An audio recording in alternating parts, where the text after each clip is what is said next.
a biblical perspective on life, culture and current events. This is 2020 on Vision. I'm pleased to welcome into the studio today the online campus pastor of Gateway Baptist Church in Brisbane. His name is Pastor Mark Dean.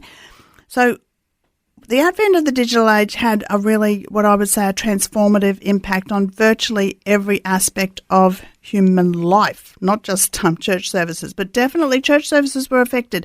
COVID-19 accelerated this, making online churches not merely an alternative, but often it was a necessity for many. Churches were under pressure not to gather. But for Christians, it's really important to meet, to have fellowship. That's one of the things that we really need in our Christian walk. So new dimensions of church opened up and we connected online. We connected online not just for church, but for home groups and prayer meetings as well. This is what we all did in our church. And so what was that like for you? I'm actually keen to hear your thoughts. We'll open the talkback line shortly. And so that's 1-800-316-316. But in the wake of the pandemic, and we all got back to normal, we were able to once again meet in person. Many churches continued this momentum in a new online, what I saw as actually a new mission field. A mission field opened up. So Gateway Baptist is one such church. They have grasped this opportunity to the extent that they have a dedicated pastor for their online campus. They call their online campus. So Pastor Mark Dean, welcome to 2020 and thank you so much for coming into the studio today. Thanks for having me, Wendy. It's great to be here. Well, it's the day before Good Friday, Easter weekend. So I know pastors on Easter are not taking camping or going camping or surfing. They're actually really busy. So it's a busy time for any pastor. So it's especially good of you to come in today. I really appreciate that. Before we talk specifically about how your online campuses work, I wondered whether you can just tell us a bit about you. I don't know whether this is your first time on Vision Radio, but our listeners would just like to know what's your own personal calling to the ministry. Is this your first pastoral position, for instance? What is your role? Do you preach as well? Just a bit about you. Sure. Yeah, I've been on staff at Gateway for 15 years and I started as a worship pastor there, or a worship coordinator back in the day. I was part-time and kind of stepped into part-time ministry as well as running a construction company and, really sensed the call of God almost out of nowhere. And he's really confirmed that and affirmed that in me over 15 years. And you would know yourself, there's many times that you doubt it. Wow. I always say to people, it's the toughest job in the world. That and being a member of parliament, I actually think are very similar. Yeah. Yeah. So many demands. People always want something from you. Your job is never actually finished. Yeah. It's never finished because there's always something more you feel you can do. So, yeah. It was one of the things that I struggled with most coming out of construction because you walk away at the end of a day and you've finished that house or you've stood that wall and there's something that's complete. And in ministry, it never feels complete. No. Yeah. Your basket is never empty. Yeah. And so I've been doing that for 15 years and I was a worship pastor and I did that for about 12 years. And we took that opportunity with a dream in my heart to reach people online for me to take a step from worship into being the online campus pastor. Wow. So where does that happen? Like, do you preach as part of your? I don't preach very often on a Sunday, so we stream a live service from our Mackenzie campus, which is one of our campuses in Brisbane. I see, yeah. And so we will stream whatever is on stage there. So if it's a message from our senior pastor or a campus pastor or some other guest, we will stream that. But I will often do messages just for online, just for YouTube, or just to our campus. And a few times a year, I'll preach to the whole of Gateway Online from that live stream as well. Yeah. So when you talk about your campus, you have a group that you would call your church, your church group. Yep. That's Gateway Online is what we call it. Yeah. And it is people who call the online campus their home church. Yeah. And for what reason is it that they need this online campus? Is there a reason? Yeah, well, there's many reasons. Yeah. For some people, it's ill health or the inability to be able to mix with people. So a lot of people with immunosuppression, things like that, people who are in hospital, but also people like FIFO workers, people who are international, people who are regional and don't have a local church. We have a number of those as well. But it could be for many, many reasons. And online, I'm finding is one of the major first front doors. So people are checking us out first and seeing what does this whole Jesus thing look like. And some people will stay online because that they've made it their home, they've found their community. Yes. And some people will go into a local church or a local campus. So some people are watching online because of distance. So with your online campus, are you finding that people are local to your church, or you're finding that it goes much further than that? It is much further. So Yeah. there are a number of people who are local to a church or a gateway church as well. But they may have some of those issues that we spoke about earlier that prevent them from being in public areas or in groups of people. But we have a number of people who are all around Australia and also international. And so it's not just one campus, am I understanding that? So we're a multi-campus church in that we have 5 physical locations around southeast Queensland at the moment and 1 online campus. Okay.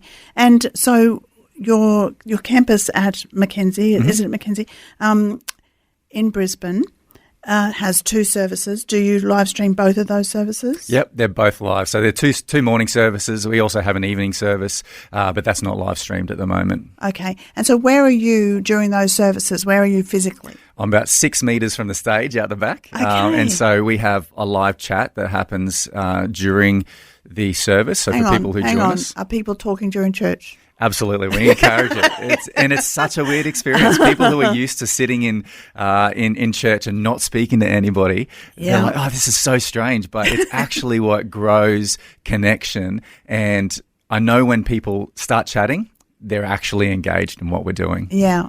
So they'll be chatting during different parts of the service, but are they chatting during the sermon as well, like commenting? Wow. Yeah. They'll ask a question and say, hey, I really liked that point that they said, or I wonder what that means in my life, or that reminds me of this scripture, or a lot of people who are seekers or checking out church for the first time will go, hey, I didn't really understand that. Can you help me understand it? And we can either answer that in the chat, or we can say, we would love to connect with you privately and direct them into a private chat and pray for people, things like that. Yeah, that's wonderful. So in my church, we have a sort of a digital, an address book, I guess, sort of thing, so that people can contact each other. Is there that sort of fellowship forming within your campus? We don't have it that open or public. There will be, I guess, a number of privacy concerns for people if they could just access anybody's details. But we certainly have connections. So we have a number of life groups. Other people might call them small groups or cell groups or home groups. And we do discipleship programs where people are connecting. We have prayer meetings online. We gather after a service on a Sunday regularly just to be in a Zoom room together and connect with each other. So things like that. That's how we do connection. And for you yourself, you're there at the campus, so you're not devoid of fellowship yourself, I guess, because you're still there with your fellow ministers. Yeah, with the team and with the Mackenzie pastoral team and all the people at Mackenzie. My wife is on team in the Mackenzie campus. She's a worship pastor there now.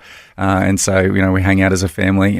But it's also important for me to be, I think, physically located where we're streaming from, because it enables me to step into some moments. And so we greet people personally to camera each week, and we have some online specific, say, announcements or engagement. But also at the end of a message, if there's something that I feel like God's put on my heart for the online congregation, I can jump in at the end and say, hey, if God's spoken to you about this is the way that we can work that out together. Yeah.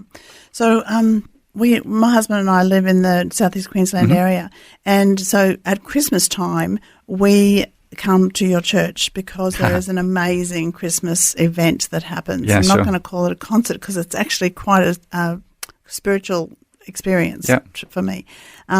So is that the sort of thing you would also live stream? Yeah, we live stream everything, almost everything. 99.9% of things that happen at the Mackenzie campus are live streamed for our online congregation. A biblical perspective on life, culture and current events. This is 2020 on Vision.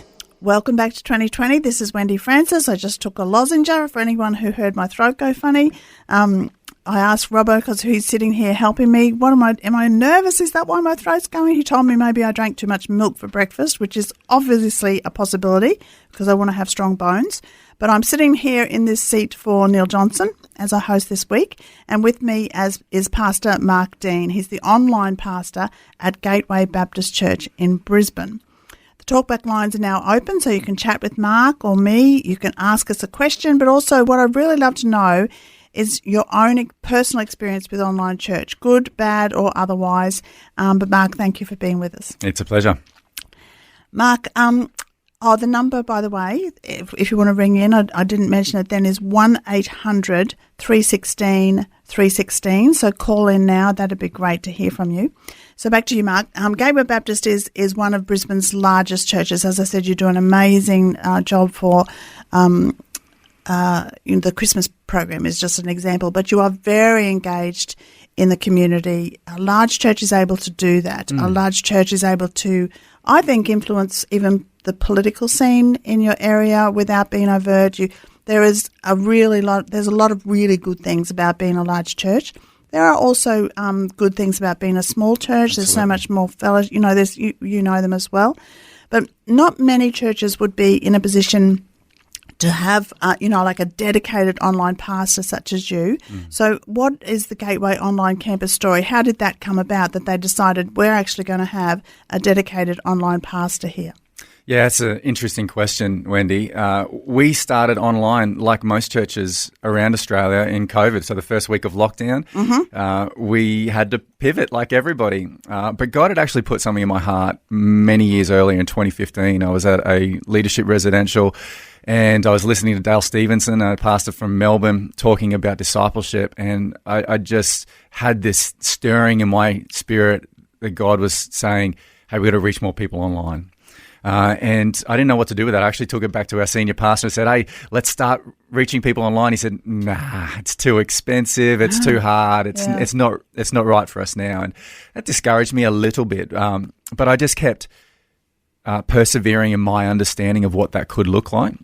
And so when COVID hit, I had this almost fully formed idea of how we could do that. And so that really enabled us to pivot quickly.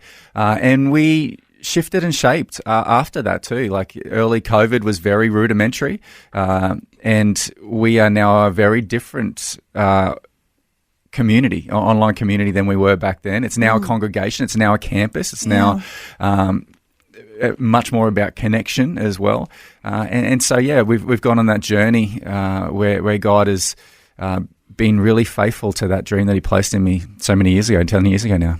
One of the things that big churches can do really well too is to encourage smaller churches and to help with resources and things like that. And I know Gateway's very generous in that too. So that is really what I want to get out of today too. Churches around Australia, people who are involved in churches listening, thinking, okay, we could do that. Yes. Just that. We do have a caller. Sure. So I'd love to talk to Kevin. Kevin's from Armidale in New South Wales. Kevin, thanks for calling in. Yeah, I love Armidale too. The trees are the beautiful. trees, Are the trees turning, Kevin? Are the colours coming out? Welcome. Yes, they are. They're all golden at the moment. It's beautiful. Oh, it is beautiful. And then they all drop down and it looks like all the trees have died. And then all of a sudden, spring comes and the trees come back to life. I do love it. Anyway, I'm getting off track. So, Kevin, your experience of online church, let's hear from you. Okay, we have a small church of about 30. And we actually have a closed Zoom session. So we actually go onto Zoom because we have some people who have chronic fatigue and other health issues. So it means that they can still participate in the service. What we used to do when COVID was on was getting people to, in our prayer time, where members of the congregation pray, we used to get people to sort of say, okay, I've got a prayer point or I want to pray type thing. So that was really good as far as that was concerned during COVID. That's really helpful. Really helpful for smaller churches to know. So you send out a link for people who want to join in on any particular meeting or Sunday. You send out a link to a Zoom, or is it the same link every week that people just log on to? Well, it's the same link every week, but we still send the link out just in case people have lost the email or. So anybody who's on the church contact list will get this email, even those people who are in church physically. Okay, so I'm just trying to understand too. So in church, has anybody able to see those people who are on Zoom? Like normally, if I have a Zoom, I can see all the people on the screen. Can people see those people in church that you know that they're there, or it's just the person who's operating that particular computer? At the moment, it's just the people who operate the computer. But if we put it up on the screen, then people can see it. But we don't often do that. No, because they're probably at home in their jammies. That's exactly right. Having a cup of coffee and they haven't needed to brush their hair or put their makeup on. Exactly. Kevin, thank you so much for ringing in, and take a good long look at those trees for me, because I would love to be in that crisp air right this minute. Thanks for ringing in. God bless you. I actually drove past them this morning on the way to Glen, so it was absolutely golden. They are stunning. It is a stunning part of the world. Thank you. God bless. See ya. Have a good day. Bye. So small churches like that, 30 people, they're using Zoom. So, is that that's innovative? Absolutely. And my heart is to reach people wherever they are. And so helping people just connect to your church is fantastic. Now, we've taken a different approach where we're trying to make it open so that people can find us. But for churches who don't have the ability or the resource to be able to manage those people or to care for those people or disciple those people, having a closed Zoom session is fantastic. Especially in places like Armidale, where there is an aging population as well. And it's harder for people to get to physical campuses. It's just a wonderful way to reach people. Because the other benefit of that also is that, if you're in that neighbourhood and you're in that closed Zoom, then you have a need for a meal, or you have a need for babysitting or something like that. That often in churches, that's what we do for each other. You're right there. You can do that. I suppose that is something that you don't necessarily have with your online campus, unless it's somebody from church who, for one reason or other, is close, could still reach out, couldn't they? Oh, absolutely. And we have multiple ways that people could reach out and say, hey, I have this need. We are connected with a counselling centre at Gateway and also care centres, and so we reach people online with those ministries as well. But in terms of connection, there is still obviously we have life groups, and that is our main way of helping people connect in smaller groups, and we're seeing so much fruit for people in those spaces. Well, we've got another caller, and Cole is ringing in. He's also from country New South Wales, so I'd love to talk to Cole. Welcome to the program, Cole. What's your experience? Welcome, and God bless you. Thank you for putting this program to air. Thank you. My experience is up and down country New South Wales, across a broad range of different churches. We're currently in Central West New South Wales, and we're involved in a very small church, around about 15, very traditional, and yet sincere in their faith. But unwilling or unable to reach out, convinced that it would be very unproductive to do so. And in the little community that we fellowship in, there's a lot of people who are committed Christians but are simply not attending a church because of events that have happened in their life.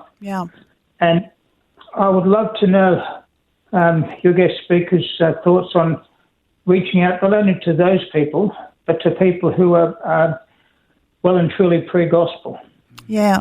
Mark? I concur. There's a lot of people who are not going to church because they've been hurt, or they see church as being hypocritical, or you hear that quite a lot. Yeah, absolutely. That's a great heart that you have there, Cole. And I would say that's one of the reasons that we have Gateway Online in our context, is we want to reach people in those spaces that are seekers who haven't yet walked through the doors of a church, because that takes guts, and sometimes it's not always possible. And for those people who have been had a poor experience of church, we often find that they sit in Gateway Online for many, many months because you don't have to sign in, you don't have to make yourself known, and they'll sit in the background for a while until they feel comfortable and they get the heart of the church, and they know that they're not going to have maybe the same experiences that they were in the past, and then they make themselves known and start to engage, and it's almost a healing process. But Cole, I would encourage you to do what you can. Not all churches are set up to do online and digital connection well. But whatever you can do to reach those people. And sometimes it might be a physical step. It might be something on your website that says, I'm not part of a church, and they can sign up to that, or they can register, or just let themselves be made aware to your community, and then you can go reach them physically. You can drive out there, or you can connect with them in those places. Maybe you have a meeting in a park, things like that. But whatever you can do to reach people is my encouragement. And sometimes it's digital, and sometimes it's not. You're still you're a relatively young man, but when this idea first came to you, it was actually pre-COVID, which is some years ago now, and you're still a young man. So you were young when this thought came to you. Is this a young person's thing? Or my generation is older. Is this a young person's thing? That's a great question. And originally when I had the idea, I would have been around 30. Okay. And I thought, this is going to connect with a whole bunch of people who are already online. And that in my head was young people. And I thought, we're going to reach youth. We're going to reach young adults. We're going to reach people who are just starting a family. And it's almost turned out to be the opposite. We're reaching people kind of 40 to 70 predominantly. There are some younger people on there, absolutely. But it's actually people who are a little bit older. Because I'm actually hearing that there is a resurgence in particularly young men wanting to come back to church. Yeah. Is that the experience at Gateway? Absolutely. Our 5 p.m. service on a Sunday is growing exponentially, and that is predominantly younger people, young adults and older teens. And, yeah, I think there's something that they're spending so much time online and connected digitally. There's something that when they gather together physically that is opening up something for them. And I think there's a yearning for that at the moment. Yeah, that's a wonderful thing. Well, I know that my mum is actually in care. She's 92. She's wonderful. Still a real woman of God, and she misses church, but she can't get to church. Yeah. And so I know for her, online church has been an absolute boon. So she's certainly increasing the median age of your audience there. But, so you're not just talking to young people, you're talking to older people as well. Yep. But you're not just talking to Australians either, I don't think. You're talking to people right around the world. What does that mean, and what does it look like for you when you're on that screen? Yeah, look, it looks exactly the same as somebody who could be 3 kilometres down the road, really. We're connecting the same way. I have people that I'm really closely connected to in the UK and in the US and in Canada and in Africa and in a number of countries in Africa. And it's been great to connect with them and help them understand what God is doing in their life where they are. And I do that for people who are across Australia as well. And so I'll connect with them by phone or email or Zoom or whatever is the best way for them. And people in other parts of the world actually really love our accent, which is I find really funny because we don't have an accent. Honestly, Australians do not have an accent. But before you, I had a Scotsman on, and he said something about he loves my accent. I was like, you're the one with the accent, mate. So when I was doing prep for talking to you, Mark, I was thinking in terms of your online campus, and I don't think I'd really twigged, which I should have, because I've been in church world ever since I've been in the womb, but I hadn't really twigged that this is just an extension of your normal worship service. So people are watching your normal worship service, but you are there with them as part of their congregation, and it's sort of a separate congregation, and so there is able to be a live chat happening during that. So just explain what that looks like a little. Can you see people online? No, we don't see anybody online. So our platform is all text-based. So it's not Zoom or anything like that. There are definitely platforms that churches use that are that, but that's not the way we do it. We use a platform out of the United States from Life Church, and there's about 19,000 churches that use that platform. Okay. So can people see you, or are they seeing Jason Elsmore or whoever's preaching that day? Yeah, they'll see whatever is happening live in the room. And then I will be sometimes live in the room. So when we have, every church does it and they say, turn to your neighbour and say hello. Yes. I'll get up on stage and just talk to Gateway Online, say, hey, it's great to have you here today. And I'll maybe pick on some people who are in the chat and say, it's great to have Rosemary or, David or whoever. And these are the things that are happening around our online campus that you can get connected with. So when you say you get up on the stage, is there a stage back behind the curtain? I just kind of stand on our front stage and just in the corner of it. And sometimes when Jason's had enough, he'll come and tap me on the shoulder and say, it's my time now. That's so good. Okay, but it's not just you. You also have online hosts. Yeah. Tell me about that. Yeah, it's a volunteer team from around Australia currently. Oh, wow. So there's people in Gundawindi and Canberra and Brisbane and, so it's a really great team of people who volunteer on a Sunday. And their job is just to welcome people into church, kind of like people who would stand out the front of a door at a physical location or in a foyer and welcome them, get to know them, help them connect into the life of Gateway for us. And also to pray with them. That's a really important part of our campuses, to offer that opportunity to get prayer in the moment for anything that you're experiencing in life or as a response to the service. So when you say in the moment, what if it's in the middle of the service and somebody says, so that they just go into a special chat room? They can request prayer by clicking a button that says request prayer and it takes them to a private prayer room with a host and they could pray for as long or as short as they need. Or sometimes we find ourselves praying for people in a public chat as well. And it would depend on what their experience or their needs or what they would prefer. Yeah. Okay, so we're just about to come up to Easter. One of the things that we would traditionally participate in at Easter time would be a communion service. So, okay. How do you do an online communion service? Yeah, great question. And it's just like doing it in the room. We just give people a heads up earlier in the service and say, hey, we're going to take communion together today. If you're a believer in Jesus, go raid your pantry, get something that represents the body and the blood of Jesus, and we'll come together a little bit later and take that communion together. There are a bunch of people who gather in groups in their homes and watch online, not in big groups, but family groups and friendship groups. If people are inviting them around to say, hey, join us for Easter. So there's already people gathering and taking communion together. But yeah, it's just raid the pantry. So in one way, that would almost seem it's nice to have people around when you're doing communion, and many people would be in a home with other people there too.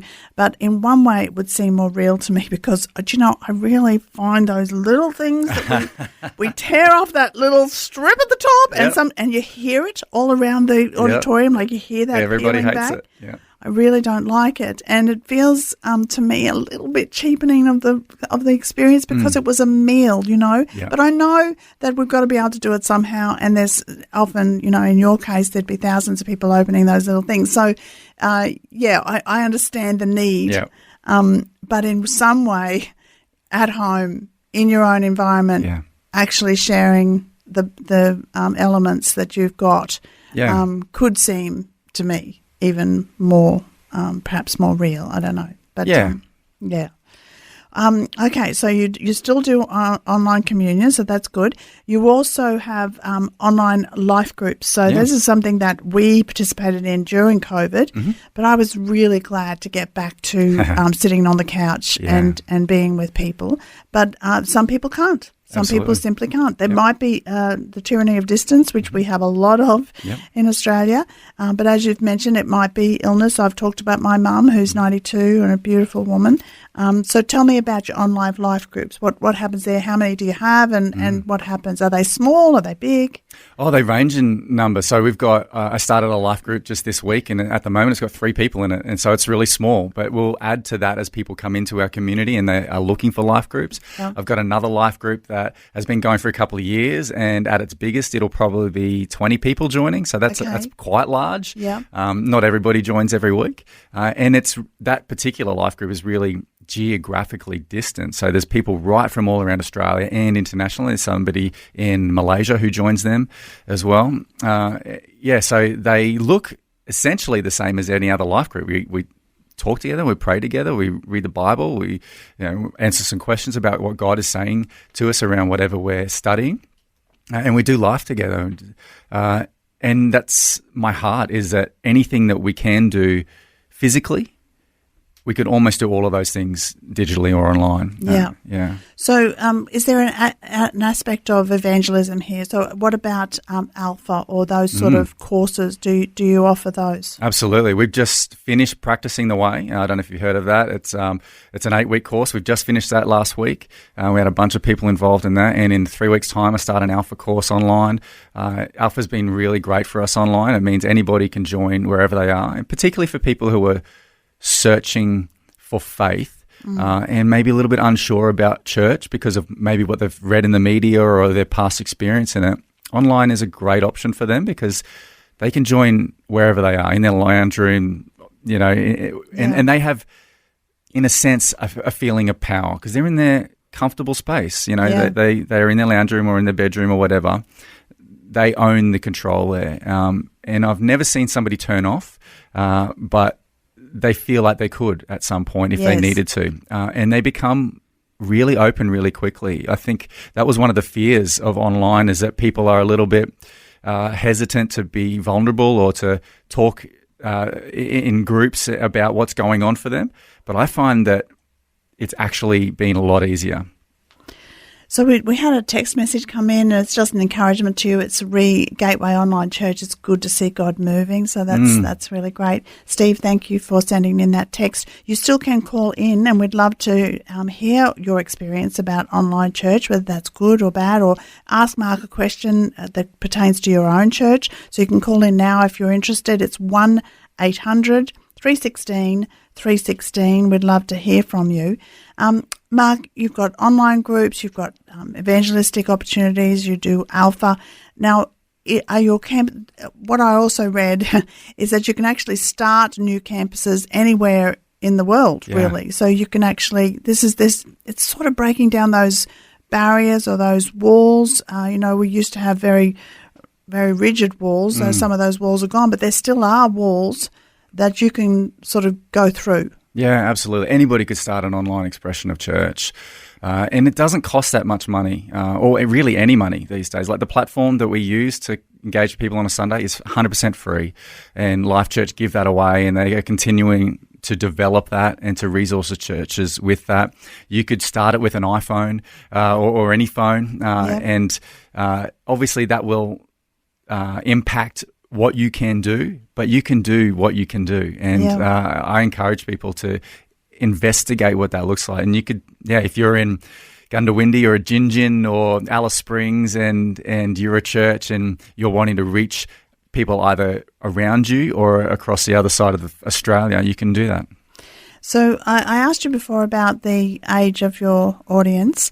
I want to ask you more now about the age of the people who are in your team making this happen. Yeah. Because often technology, I've got Robbo here to push the buttons. Yeah. I'm sure I could learn it, but why would I when I've got a young strapping guy who can do it for me, sort of thing.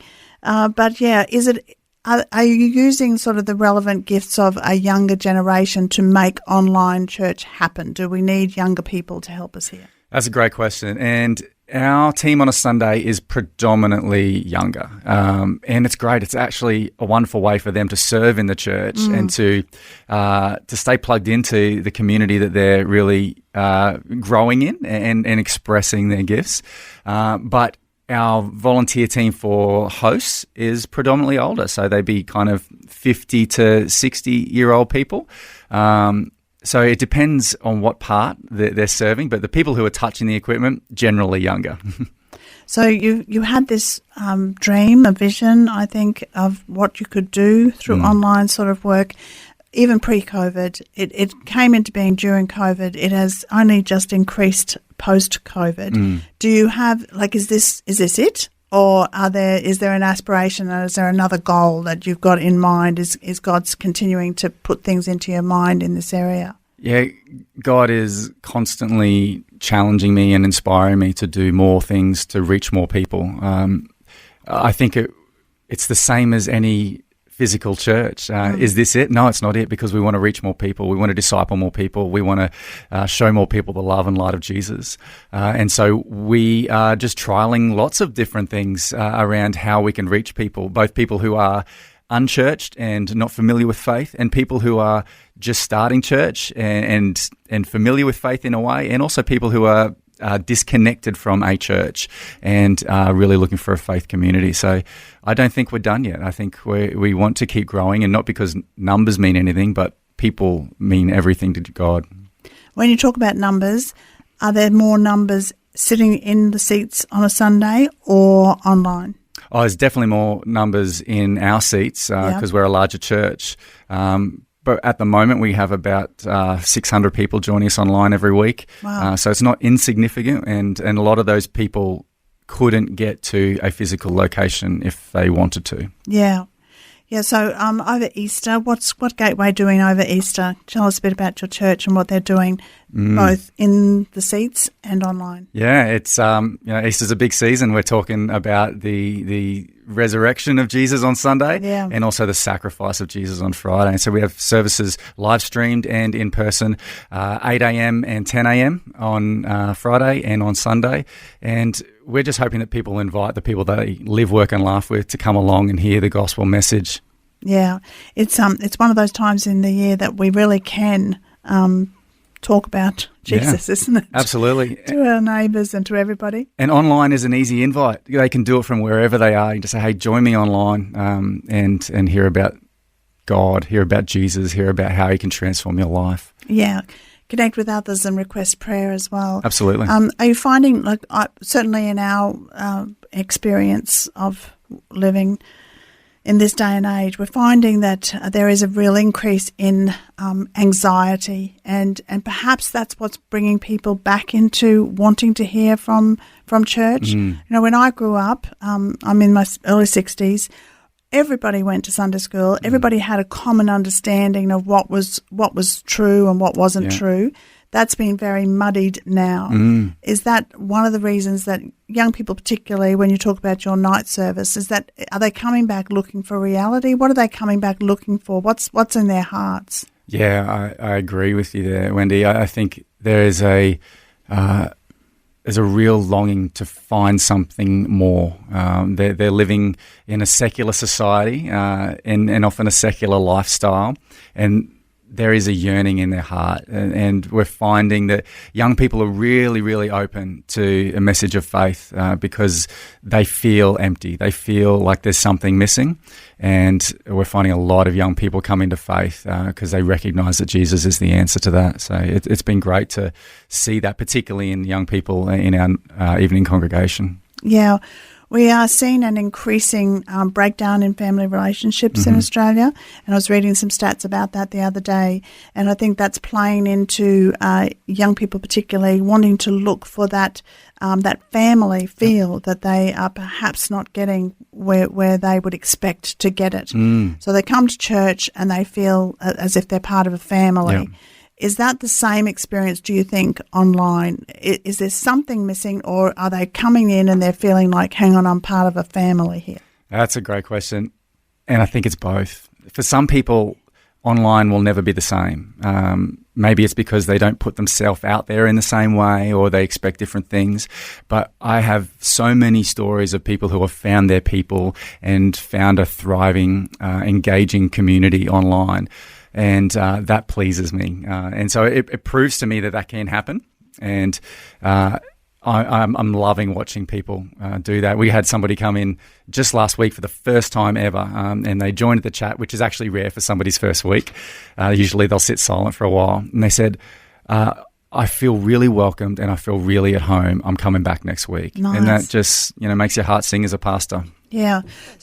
So one more question.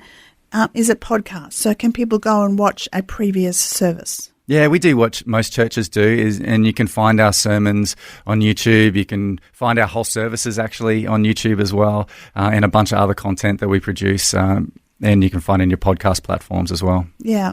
So if you're looking for ideas for online services, I do recommend gatewaybaptist.com.au. You will find the one online as one of the campuses, so it's sort of /campuses and then /online. But if you go to gatewaybaptist.com.au, you'll find it. you'll find a number of different pastors in different areas, but you will find Mark as the online campus pastor at Gateway Baptist.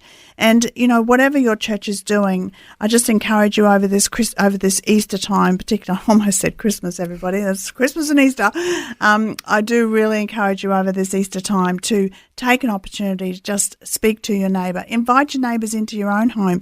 If you're doing online church because of some reason, particularly if you're out, very rural and you can't get to a church, invite people to come and sit with you in your lounge room. That's the way that you can actually share communion together. And so watching online church together, you're forming your own sort of little home group, really, aren't you? That's what it's all about. So, Mark, thank you again for your time. Really appreciate, particularly at Easter time. I know how busy you must be. I really trust that this Easter weekend is, I know it'll be busy, but I want it to also bring much blessing to you and your family, as well as obviously the wider circle in your online church, but also your physical church at Gateway Baptist. Bless you for coming in. Thank you. Thank you, Wendy. It's been an absolute pleasure to be here. Thanks for taking time to listen to this audio on demand from Vision Christian Media. To find out more about us, go to vision.org.au.